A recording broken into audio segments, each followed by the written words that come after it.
All right, this is Jake, Kevin, Liam. and we're going to be presenting the ocean personality trait specifically through the lens of different characters in the recent movie Avengers: Infinity War.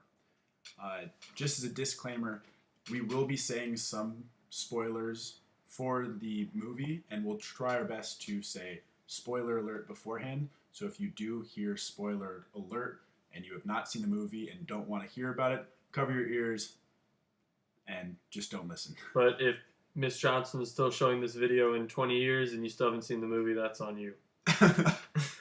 All right. So, first personality trait we're doing is openness. People who like to learn new things and enjoy new experiences usually score high in openness. Openness includes traits like being insightful and imaginative and having a wide variety of interests.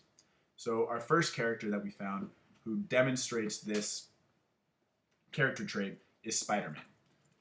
One of the youngest characters in this universe, Spider-Man conveys his openness on multiple occasions in the Marvel Cinematic Universe. Firstly, Spider-Man kept an open mind when Tony Stark invited him to join the Avengers and fight for him. Spider-Man is also open to change regarding his suit. He is up to any task at hand and eager to partake in adventure, including going to space. He's deeply involved in academia, and in his first movie, Spider-Man: Homecoming, he's considered one of the strongest members of the school's academic decathlon team and exhibits his love of studying when he's locked in a secure vault, and while he can't do anything, he decides to understand the workings of his new suit. And he always keeps a positive regard and uplifting demeanor throughout everything that he's doing, being eager to partake and be a part of anything going on. On the flip side of that, the character that we found that does not exhibit the characteristic of openness would be Drax. Drax the Destroyer is a part of the Guardians of the Galaxy. He's very traditional and does not understand new experiences. He's closed-minded and always does things the same way. When they try to do a new plan or improvise, Drax is always confused and unable to keep up with the plan and just wants to do the original idea with his own mind. Because of his species' literal perception of everything, he cannot understand different perspectives other than his own, or the nuances of language.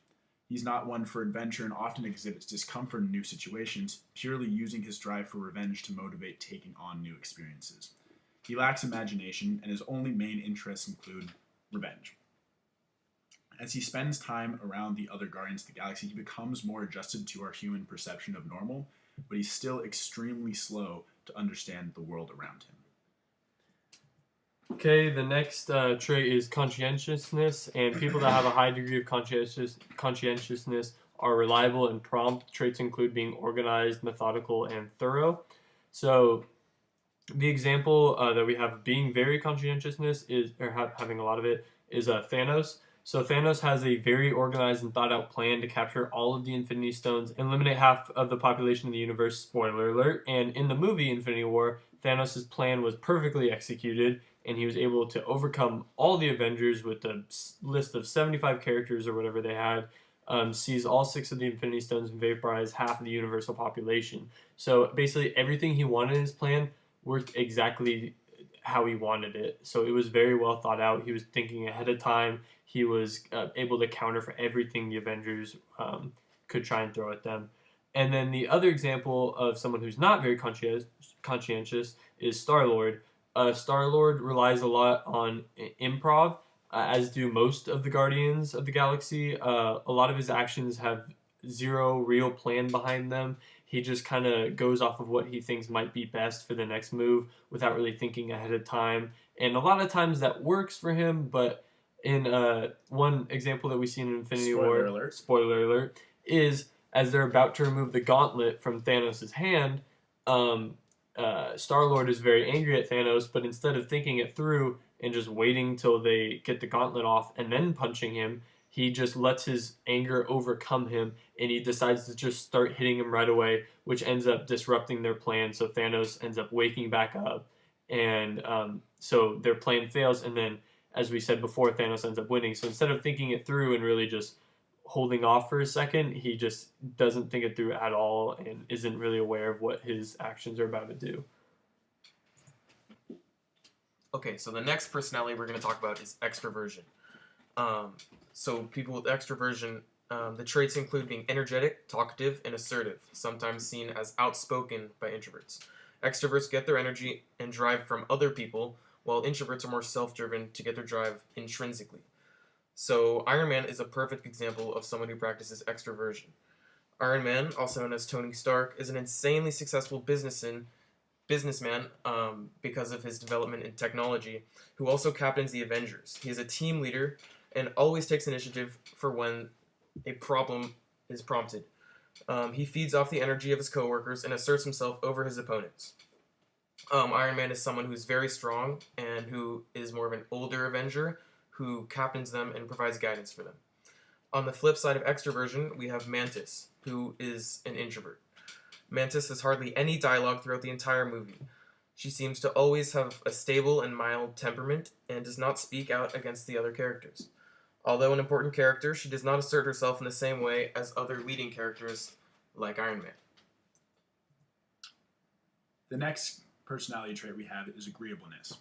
As it perhaps sounds, these individuals are warm, friendly, compassionate, and cooperative, and traits include being kind, affectionate, and sympathetic. In contrast, people with lower levels of agreeableness may be more distant. Our character to represent agreeableness is Scarlet Witch. Scarlet Witch is a loving and compassionate character who always puts others above herself.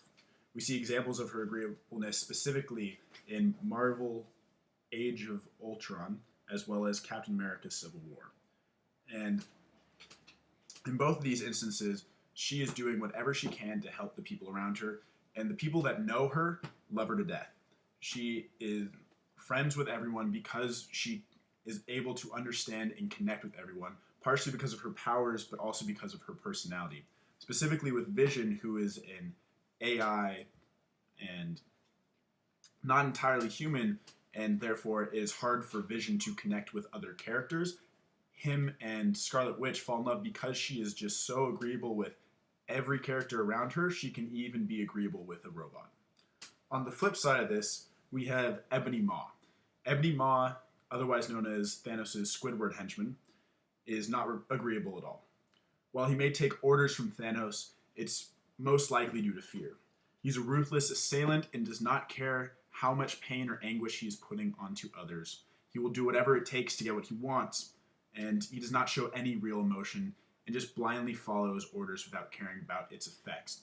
He does have his own agenda in mind when he's doing these things, but he's still working under the hand of someone else and above the other henchmen below him.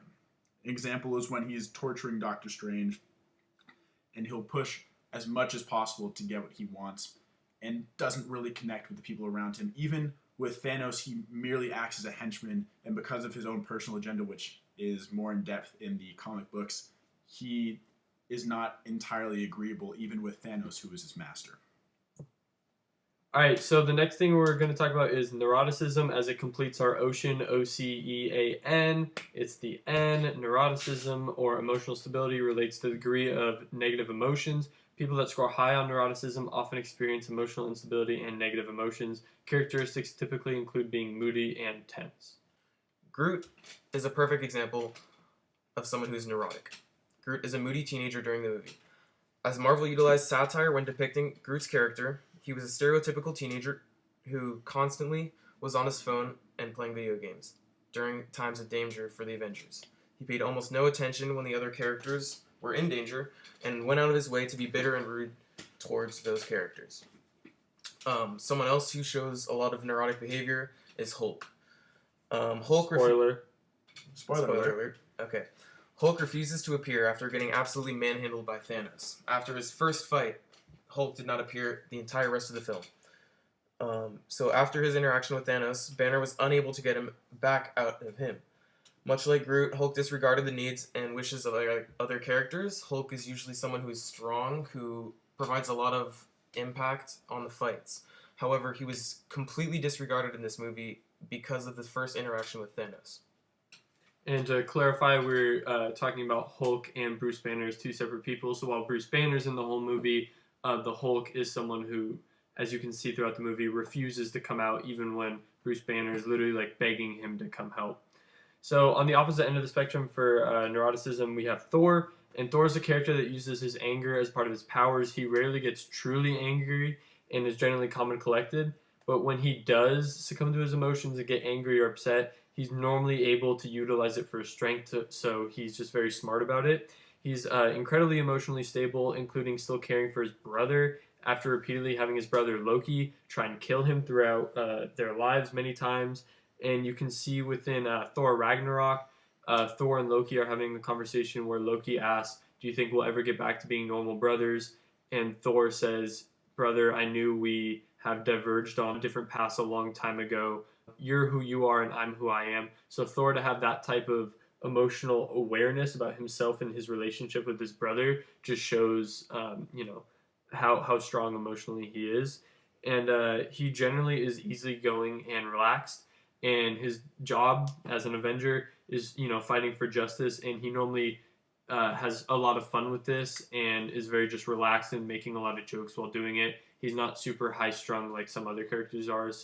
And I think that helps him. So that's our presentation. Thank you guys for listening. We hope that it helps you better understand or at least have a frame of reference for the different personality traits and the ocean personality attributes. If you guys like this video, please hit the like button below and subscribe to our YouTube channel. Also hit the notification button just so you don't miss any of the rest of our videos. Leave a comment, really helps us out. And the funniest comment will win a stapler. So make sure you really get out those giggle laughs. Yeah, we got one. Yeah, it's right here. It's gold plated. And if you're watching, just really I love you guys. Just drop something nice in the comments. Yeah, my friends' links are in the description. Follow them, subscribe, all that type of stuff. Check Jake out on SoundCloud, Schoolboy Troy. Woo woo. Yeah, thanks again for watching, guys. Means a lot. Thanks for the support, guys. Love you. Peace.